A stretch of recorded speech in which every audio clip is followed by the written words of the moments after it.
Bruce, just to tie the game up and then have two shifts like that, just turn the game upside down. What was the reaction on the bench? Well,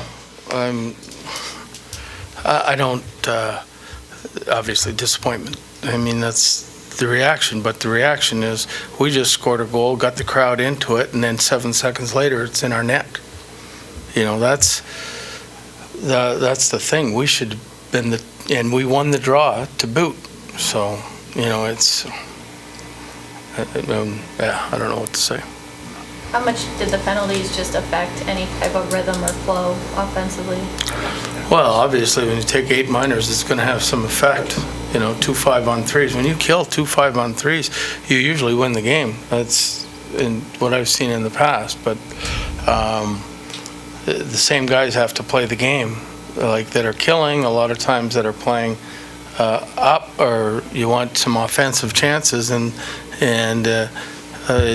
you don't get any flow of the game. I mean, we had, 5 power plays, they had 8, something like that. I know there were some crossovers, but that's 20-plus minutes of special teams, you know. Did you feel they were self-inflicted penalties or a little bit of both? Well, I think some were dumb, really dumb. That's 2 games in a row. Guys aren't paying attention on the bench, and we're telling them not to go, and they still go. So, I mean, something that'll have to be, I don't know the right word, it'll just be dealt with. How do you rediscover that offense that made you so good, really, for 6-7 weeks? Now it's the 4 regulation losses, 1 goal each. Yeah, I mean, you know, like we're not a team, I don't think, and we, you know, I don't want to downplay our team, but we're not a team that's going to go tic-tac-toe, and score goals. We're a team that when we're going well, we get shots on net, we go to the net like Marcus's goal. That's how we score. We grind it out, but we don't have enough guys grinding right now. How do you get them back up? I mean, it seems like they're almost shell-shocked what's happened to you guys in the span of really 7 days compared to where you were last weekend. Yeah, I mean, well, it's really 2 games in a row. I mean, we had 3 out of 4 points the week before, and now we lost. You know, not that I'm not making light of it. Believe me, there's nobody that cares more than I do.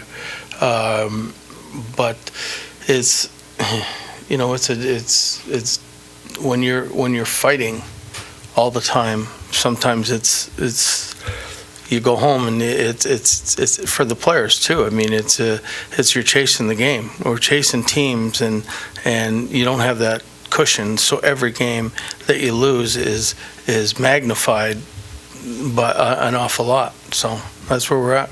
How do you think Zucker and Patterson slid into the lineup? You know, I mean, they were. I thought could have been.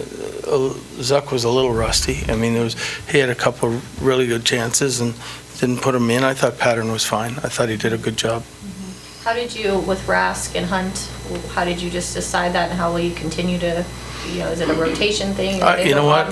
We haven't decided. With Hunt, Patterson's got to play, and we knew that the power play would be affected, but we knew that we probably, if we're going to win, it's going to be the 3-1 games. So, I mean, defending was more important. And, you know, you got to put him in at some point. It's, you know, game 46, and he's going to play. So somebody has to come out, and we just thought at this stage, Susie was the guy. And, I mean, it'd be pretty drastic measures if I take anybody else, any one of those other 4 out. I mean, you know, it'd be newsworthy around the hockey world, I would think. And Rask, I mean, it's just, and it's unfortunate. We had 13 players. You know, you're looking at them, and who should come out? Who should come out? You know, and he's been doing okay. But we could throw a blanket over the guys that are doing okay. We need people to excel, and we're pretty bland in that situation.